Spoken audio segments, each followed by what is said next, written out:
ভারতের জেনজিদের নানা উদ্বেগ, হতাশা ও সমস্যাকে সামনে এনে মাত্র 5 দিন আগে যাত্রা শুরু করা ককরোচ জনতা পার্টি সিজেপি নামের একটি অনলাইন গ্রুপ ব্যাপক আলোড়ন সৃষ্টি করেছে। হাস্যরসাত্মক ভঙ্গিতে রাজনীতি, মূল্যস্ফীতি, বেকারত্ব ও সামাজিক বৈষম্যের মতো গুরুতর বিষয় তুলে ধরে গ্রুপটি অল্প সময়ে সামাজিক যোগাযোগ মাধ্যমে বিপুল জনপ্রিয়তা অর্জন করেছে। তবে ইনস্টাগ্রামে ফলোয়ারের সংখ্যা 1 কোটি ছাড়িয়ে যেতেই সামাজিক যোগাযোগ মাধ্যমে ঝড় তোলা ককরোচ জনতা পার্টির এক্স হ্যান্ডেল ব্লক করে দেওয়া হয়েছে। ব্যঙ্গাত্মক রাজনৈতিক আন্দোলনের অনুসারীরা সংখ্যায় বিজেপির অফিসিয়াল ইনস্টাগ্রাম হ্যান্ডেলকে ছাড়িয়ে যাওয়ার কয়েক ঘন্টা পরেই এই পদক্ষেপ নিয়েছে এক্স। বিশ্বের বৃহত্তম রাজনৈতিক দল হিসেবে পরিচিত ভারতের প্রধানমন্ত্রী নরেন্দ্র মোদীর দল ভারতীয় জনতা পার্টির বিজেপির ইনস্টাগ্রাম অনুসারীর সংখ্যা যেখানে 90 লাখের কম, সেখানে এক সপ্তাহেরও কম সময়ে সিজেপির অনুসারীর সংখ্যা প্রায় 1 কোটি 50 লাখে পৌঁছেছে।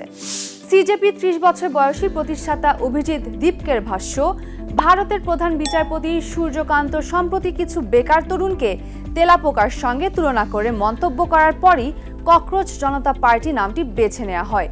যদিও পরের প্রধান বিচারপতি ব্যাখ্যা দিয়ে জানান, তিনি তরুণদের নয় বরং ভুয়া ও জাল ডিগ্রিধারী ব্যক্তিদের বোঝাতে চেয়েছিলেন, যাদের তিনি পরজীবীর মতো বলে উল্লেখ করেন।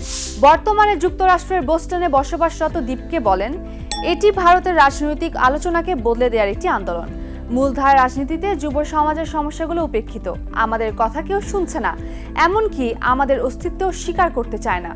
সিজেপির ইনস্টাগ্রাম অ্যাকাউন্টে সদস্যদের তৈরি বিভিন্ন গ্রাফিক্স, মিম ও ভিডিও প্রকাশ করা হচ্ছে। সেখানে গণমাধ্যমের স্বাধীনতা, নারীদের জন্য সংসদ ও মন্ত্রিসভার অর্ধেক আসন সংরক্ষণ, শিক্ষা সংকট এবং বেকারত্বের মতো বিষয়গুলো গুরুত্ব পাচ্ছে।